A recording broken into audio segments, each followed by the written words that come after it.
Selamat datang di kelas administrasi proyek pembangunan. Ini pertemuan pertama, walaupun dilaksanakan di minggu kedua ya. Karena minggu kemarin saya tidak sempat mengisi kuliah, mohon maaf, karena ada aktivitas yang tidak bisa ditinggalkan. Ya walaupun hari ini pun juga saya masih berproses menjalankan kewajiban tersebut. Saya sedang latsar ya, sedang prajab CPNS gitu. Oleh karena itu dalam kuliah ini saya memilih opsi menggunakan video ini dalam menyampaikan perkuliahan gitu. Karena agak susah ya kalau misalnya harus pertemuan langsung virtual lewat Zoom. Paling waktu kosongnya malam gitu. Sedangkan malam sendiri dalam beberapa minggu ini saya agak kesulitan untuk bisa membagi waktu di malam hari juga gitu. Jadi akhirnya saya memilih media YouTube ini gitu. Jadi seenggaknya akhirnya ini memaksa saya untuk membuat channel YouTube khusus di edisi COVID-19 ya. Mata kuliah ini sebenarnya saya bukan orang yang begitu tepat untuk menjelaskan terkait dengan administrasi proyek pembangunan karena belum pernah mendalami secara serius gitu. Dalam arti mungkin ada beberapa persinggungan ataupun irisan-irisan yang pernah saya jadi pengalaman sedikit pengalaman gitu. Tapi kan tidak pernah benar-benar mempelajari hal itu gitu. Namun setidaknya nanti ya saya tetap seoptimal mungkin jadi kita sama-sama belajar aja gitu. Dan mungkin juga nanti di lain kesempatan saya akan mencoba memvariankan proses pembelajaran ini agar tidak melulu saya yang mengisi. Walaupun nanti juga ada sebenarnya ada dosen lain juga yang mampu ya. Ada Pak Eko juga, ada Pak Simon, tapi Pak Simon di beda kelas ya. Tapi nanti di lain kesempatan mungkin saya akan mencoba untuk mengajak beberapa rekanan yang punya concern ataupun punya pengalaman lebih lama, lebih jauh tentang proyek pembangunan gitu. Kalau mata kuliah sebelumnya, proses pembangunan, nah mungkin saya cukup punya keseriusan mempelajari hal itu gitu. Karena kan kalau kita bicara administrasi pembangunan itu kan lebih teoritis, lebih paradigmatik bahkan gitu kan. Dan saya cukup concern dalam mempelajari hal itu. Sedangkan di mata kuliah ini ada kata proyek di tengahnya gitu. Implikasinya tentu ada hal-hal yang lebih bersifat teknis gitu daripada teoritis. Tapi ya oke lah, mari kita tetap serius pelajari ini. Saya juga sebenarnya saat diberitahu oleh jurusan mendapatkan mata kuliah ini, karena ini kan mata kuliah pilihan ya, saya kira nggak ada yang milih, ternyata ada yang milih juga gitu. Dan akhirnya ya mau tidak mau, saya pun juga harus tetap menyampaikan materi untuk kita pelajari bersama-sama gitu. Oke, lanjut ya. Dalam mata kuliah ini, setidaknya kita akan mendiskusikan tentang bagaimana pentingnya administrasi proyek dalam mempermudah segala hal terkait dengan suksesnya proyek pembangunan yang sedang dilaksanakan oleh pemerintah. Mungkin di sini akan lebih perspektifnya itu ke pemerintah gitu. Ya, pemerintahnya yang menjadi pelaku ataupun yang melaksanakan proyek pembangunan itu sendiri. kita akan membahas tentang bagaimana perencanaan, pelaksanaan, evaluasi, keluaran, dan dampak dari pelaksanaan proyek pembangunan. Kalau misalnya kurikulum Merdeka Belajar itu sudah running, ya saya kira saya merekomendasikan teman-teman mengambil mata kuliah ini, apalagi di semester 7 ya, yang notabene capaian pembelajaran juga lebih bersifat lebih tingkat tinggi gitu kan.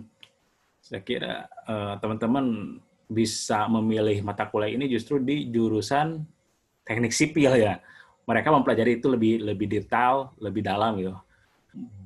Mulai dari hal-hal terkait dengan perencanaannya, proposalnya, anggaran-anggarannya, sumber daya manusianya gitu. Bahkan mungkin mereka akan lebih paham tentang bagaimana aktor-aktor yang seringkali punya peran penting dalam proyek pembangunan yang dilaksanakan oleh pemerintah. Ya mungkin walaupun nanti di beberapa kesempatan saya juga mencoba untuk mengkontekstualisasi dalam koridor ekonomi politik ya, karena saya kan lebih concern dalam studi ekonomi politik. Jadi mungkin nanti saya mencoba untuk mengajak teman-teman mendiskusikan proyek pembangunan ini dalam konteks ekonomi politik. Misalnya kita mendiskusikan bagaimana proyek pembangunan sebuah jalan tol gitu, yang tentunya tidak serta-merta selalu berjalan begitu saja. Pasti ada konteks-konteks relasi aktor, terus kemudian juga bicara tentang siapa mendapatkan apa dari proyek-proyek pembangunan infrastruktur ya, seperti jalan tol itu. Nah, itu mungkin, kalau dalam hal itu mungkin saya bisa menyampaikannya gitu. Tapi kalau dalam hal administrasinya, ya kita belajar bersama-sama. Oke, lanjut.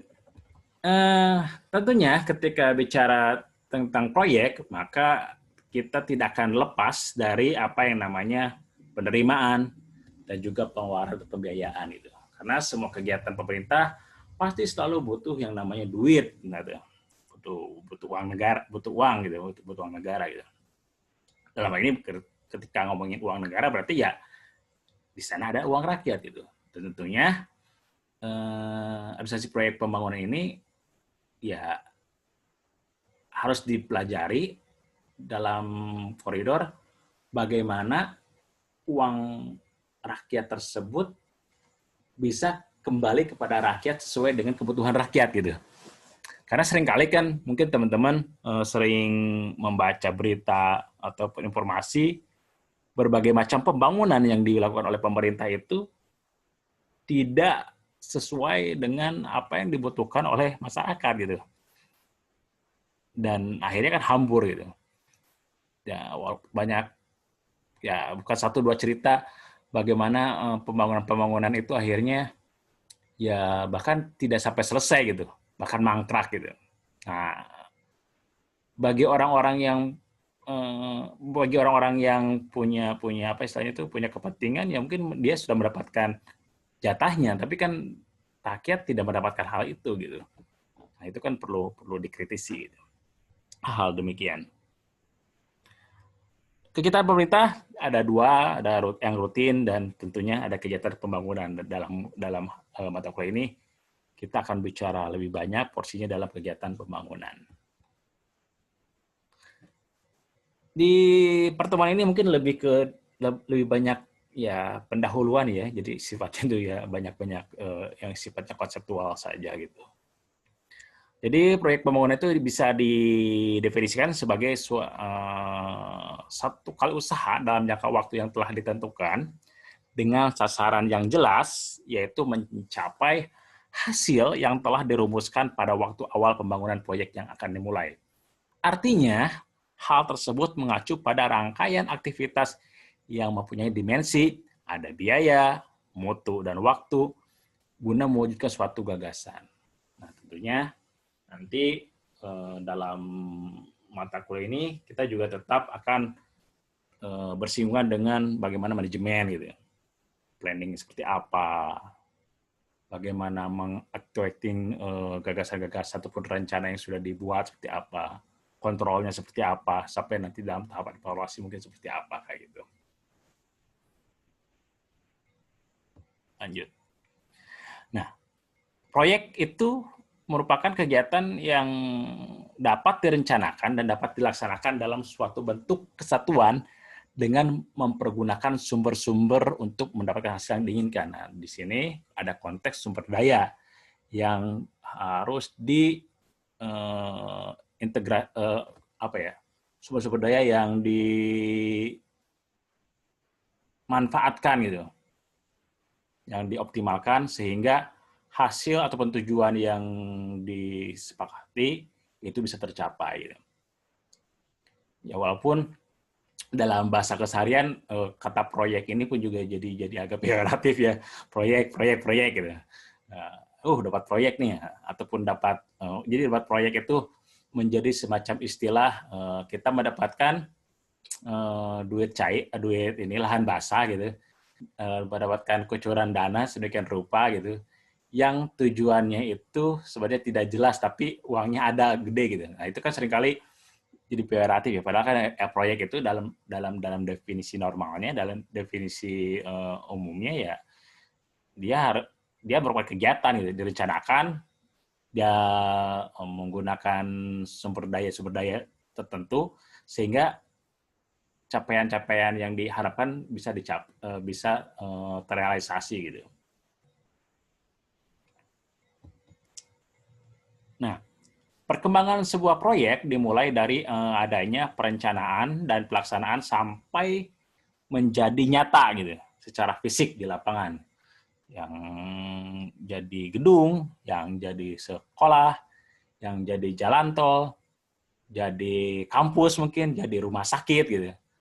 Dan tentunya semuanya itu kan ada komitmen mutu, ada standarisasi sedemikian rupa sehingga bangunan-bangunan yang diharapkan itu tidak asal jadi gitu. Kemarin sempat kan kalau tidak salah di beberapa daerah ada daerah yang membuat rumah sakit darurat gitu. Tapi darurat di sini benar-benar darurat darurat dalam arti yang cuma dibikin-bikin aja gitu. Ternyata ketika ketiup angin dikit atapnya udah roboh misalnya. Nah, itu kan ya bisa membahayakan gitu. Walaupun memang ada terma darurat dalam konteks pembangunan tersebut, tapi kan tidak serta-merta pembangunan darurat tersebut dibuat menjadi asal jadi gitu. Nah, itu juga kan bahaya. Apalagi untuk pembangunan yang bersifat kesehatan publik gitu. Untuk yang harusnya menyelamatkan justru malah menjadi ancaman gitu. Itu kan berbahaya. Nah, untuk menyelesaikan suatu proyek sangat diperlukan suatu perencanaan yang matang, otomatis jelas ya. Ada perencanaan yang matang. Makanya kita mengenal dosa-dosa perencanaan.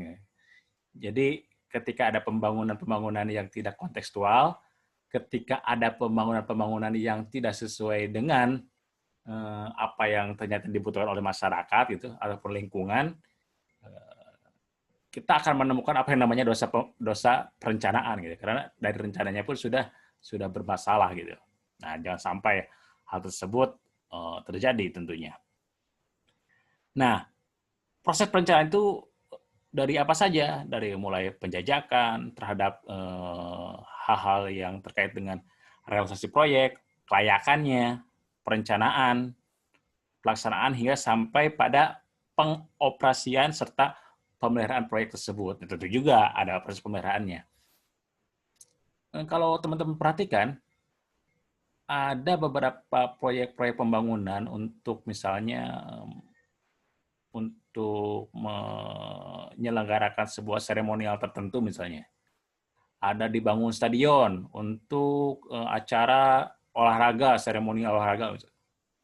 Ada acara PON, ada acara apa misalnya, ataupun dalam acara olahraga berkelas internasional.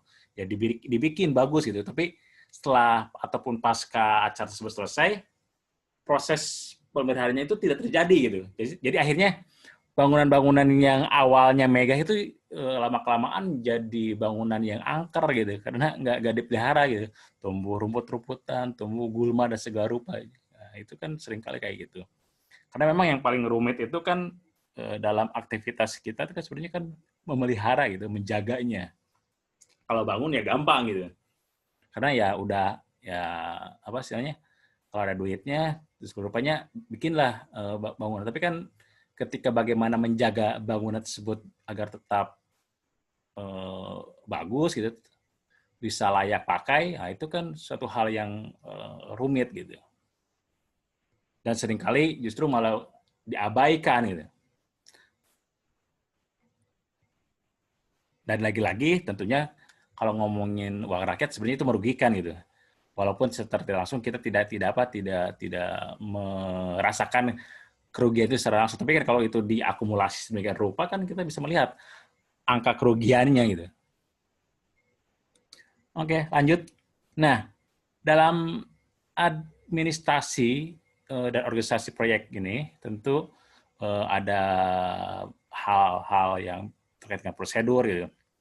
Jadi prosedur administrasi tentunya dan susunan organisasi yang baik akan tercapai hasil pembangunan suatu proyek seperti yang diharapkan. Sehingga proyek besar ataupun proyek kecil harus menerapkan sistem tertentu agar sesuai dengan yang diharapkan. Jadi memang ya harus ada semacam upaya tertib administrasi gitu ya. Jadi administrasi itu ya nggak lagi dianggap sebagai hal yang cuman di atas kertas saja gitu. Tapi ya kita memaknainya ya sebagai sebuah proses yang harus dilakukan secara telaten, secara seksama, yang berpijak pada ini adalah apa ya, kita menyebutnya sebagai amanah publik gitu, amanah dari masyarakat. Gitu. Jadi prosedurnya itu, walaupun memang di sisi lain jangan sampai prosedur ini pun juga apa ya, dalam konteks tertentu malah membuat semacam menjadi kerangkeng gitu. Jadi semacam birokratisasi proyek gitu. Nah, itu pun juga jangan sampai terjadi hal-hal demikian gitu. Menurut Cliff Gray, faktor-faktor organisasi dan administrasi itu tentu memegang peranan yang sangat penting. Hal tersebut dianggap penting karena apabila sebuah manajemen proyek ataupun administrasi dan organisasinya nggak jalan dengan baik, maka dikhawatirkan tujuan utamanya itu tidak selesai, tidak tercapai, atau seenggaknya malah jadi terlambat. Nah, seringkali kita kan nemuin beberapa proyek tertentu yang oke, dia selesai, tapi kalau dari deadline dia terlambat gitu. Nah, itu pun juga kan jadi apa catatan juga gitu. Mungkin kalau teman-teman saksikan gitu pembangunan bangunan apa ya, misalnya kalau gampang ya sekitar kita di kampus gitu kan. Sedang ada proyek pembangunan kantin ataupun apa gitu. Ya jalan gitu beberapa bulan, tapi kemudian di awal-awal tahun sempat terhenti, lalu kemudian tidak ada lagi proses lanjutannya. Nah, itu kan kita bisa tanyakan, itu kenapa? Apakah karena memang belum cairnya dana, sehingga proyek bangunan tersebut tidak dilanjutkan, atau karena kendala hal lain? Nah, itu kan sebenarnya perlu ditelusuri ya. Terlebih ketika itu adalah bangunan publik ya, bangunan di sektor publik ya. Itu sebenarnya masyarakat layak untuk menanyakan gitu. Kenapa proyek pembangunan tersebut misalnya terhenti ataupun pending ataupun kenapa nggak dilanjutkan sudah beberapa bulan ini gitu. Nah, itu kan bisa ditanyakan sebenarnya kayak gitu. Lalu kemudian apabila manajemen proyek administrasi dan organisasinya tidak berjalan seperti yang diharapkan, maka bisa dikatakan pekerjaan proyek tersebut dapat mengalami keterlambatan karena adanya permasalahan di internal organisasi maupun adanya permasalahan dengan pihak eksternal organisasinya. Eksternal pun juga bisa jadi kan. Karena kan kalau yang ngomongin proyek kan tidak serta-merta negara dalam artian birokrasi saja, itu bisa jadi ada stakeholder lain yang ikut terlibat juga gitu. Dan stakeholder di sini bisa ada BUMN ataupun ada swasta yang ikut dalam tender-tender dan sedemikian rupa kayak gitu. Kalau gosip nggak apa-apa lah yang ngobrolin gosip sebentar. Beberapa cerita dari pengalaman teman-teman yang dia sering di proyek ya gitu. Dod, kadang katanya kalau proyek tuh akhirnya ya semau-maunya para PNS gitu, ataupun ya dalam tanda kutip ya semau-maunya para pejabat publik itu gitu. Itu kan menjadi suatu hal yang apa istilahnya ketika itu terjadi secara umum itu kan menjadi hal yang ironi juga gitu. Ternyata dari kacamata orang lapangan ataupun dari kacamata orang-orang private bahwa perencanaan sebuah proyek pembangunan itu tidak ideal gitu. Sehingga ketika realisasi di lapangan ya dalam tanda kutip ya dilaksanakan semau-maunya aja gitu. Sedangkan pihak pelaksana ya ada panitia, ada pelaksana gitu. Mungkin ya panitianya pemerintah, pelaksananya itu dari swasta taruh misalnya ataupun dari BUMN seringkali ya hanya menyesuaikan yang sudah apa yang dimau oleh para pejabat-pejabat publik itu. Namun tentunya seringkali yang menjadi catatan kan ketika kemauan-kemauan tersebut bersifat koruptif itu kan berbahaya juga. Sering kan mungkin teman-teman kasus melihat bahwa ada jalan apa ya perbaikan jalan abadi gitu. Jadi ada satu jalan tertentu, misalnya jalan-jalan gede yang tiap tahun itu terus saja ada perbaikan itu. Jadi itu menjadi semacam proyek abadi ya, yang dibuat sedemikian rupa agar konstruksi jalanan itu ya tidak berkualitas baik gitu. Sehingga di tahun depan rusak lalu kemudian ada pendanaan lagi sehingga ya terus aja menjadi semacam apa nama lingkaran setan proyek gitu. Yang penting nah ini juga kan di sisi lain kan yang menjadi kontradiktifnya adalah ketika keuangan negara kita lebih bersifat apa ya yang penting penyerapannya itu terpenuhi gitu. Dan ini menjadi bahaya ketika hanya syarat tersebut dilihat dari faktor penyerapan tersebut gitu. Sedangkan dari kualitasnya mungkin tidak terlalu diperhatikan, itu kan menjadi hal yang apa istilahnya bahaya juga, apalagi ketika misalnya dari stakeholder bahkan masyarakat dan semua ini menormalisasi kondisi demikian. Jadi ya udahlah namanya juga pemerintah atau ya udahlah namanya juga proyek gitu. Jadi akhirnya ya udah menormalisasi saja gitu saja kesalahan-kesalahan yang terjadi gitu. Nah, dalam proyek pembangunan tentunya ada kerjasama yang harus dijalin gitu ya.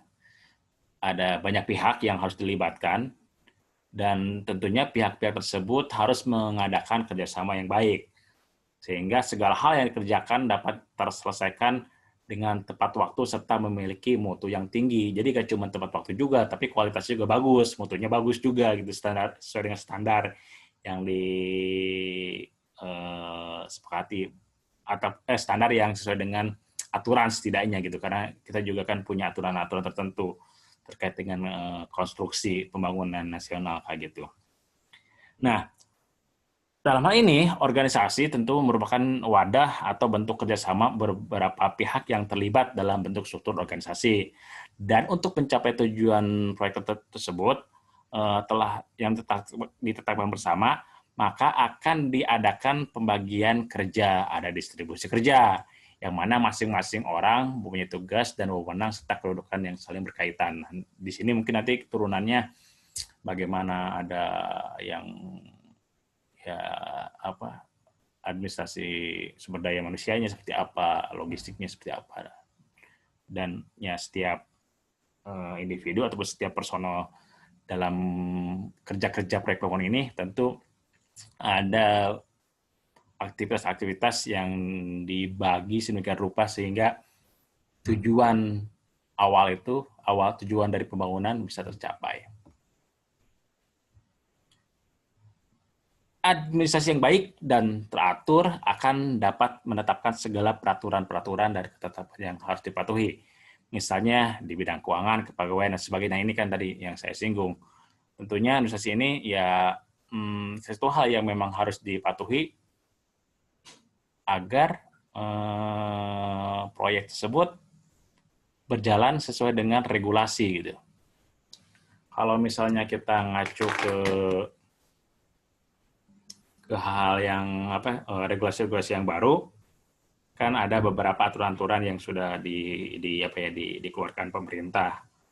Kalau nggak salah itu misalnya untuk standar dan pedoman pengadaan jasa konstruksi ada peraturan Menteri PUPR nomor 14 tahun 2020 kalau nggak salah. Saya agak lupa, soalnya saya juga tidak begitu membaca secara detail tentang regulasi-regulasi terkait proyek pembangunan. Nah, ini terakhir mungkin ya, sebelum di pertemuan ini. Jadi peraturan tersebut mempunyai tujuan sesuai dengan bidangnya masing-masing ya. Aturan-aturannya. Pertama, misalnya di administrasi keuangan, terus administrasi di bidang logistik juga tentunya, terus dan administrasi kepegawaian. Nah, administrasi keuangan tentu tujuannya untuk menjamin bagaimana keberhasilan terlaksananya program pembangunan dengan sempurna, bagaimana pemasukan dan pengeluarannya itu diadministrasikan sedemikian rupa. Terus administrasi di bidang logistiknya tentu di sini ditujukan untuk bagaimana mengawasi jumlah, waktu, dan kebutuhan keluar masuknya barang gitu, dan perlengkapan yang digunakan untuk penyelesaian proyek. Nah, ini juga penting gitu. Jangan sampai mungkin teman-teman pernah lihat ada barang-barang ataupun material di dalam proyek pembangunan, kemudian di istilahnya itu diambil, itu kan sebenarnya nggak boleh ya, diambil oleh oknum-oknum gitu. Ya udahlah, ini kan nggak digunakan secara belum digunakan ataupun ada kelebihan barang gitu kan. Ya sebenarnya jangan sampai gara-gara material tersebut kelebihan, terus kemudian barang tersebut diambil oleh oknum dan dimanfaatkan sendiri, ya itu nggak boleh sebenarnya kayak gitu. Harus tercatat, diawasi sedemikian rupa, dan jangan sampai itu menjadi celah gitu. Makanya tentu hal-hal tersebut mesti diawasi gitu. Lalu selanjutnya ada administrasi kepegawaian sumber daya manusianya ya.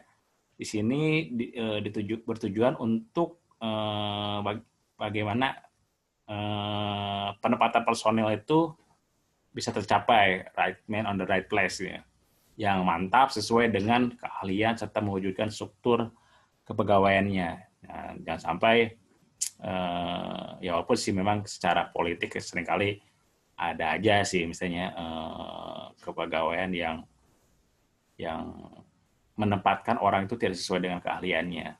Tapi setidaknya ya tetap kita harus memahami bahwa dalam konteks proyek pembangunan kita harus mendorong ya hanya orang-orang yang punya keahlian tertentu saja yang akan menjalankan proyek pembangunan ini. Oke, demikian untuk pertemuan di perdana kali ini. Silakan kalian melakukan presensi di kolom komentar saja sekalian. Kalau kalian berkenan meng-subscribe juga silakan gitu. Thank you. Terima kasih. Mungkin selanjutnya kita akan memix beberapa kuliah ini lewat video. Seperti tadi saya bilang lewat nanti ada dosen tamu gitu, dan juga lewat chatting WhatsApp kita tetap gitu ada proses perkuliahan juga.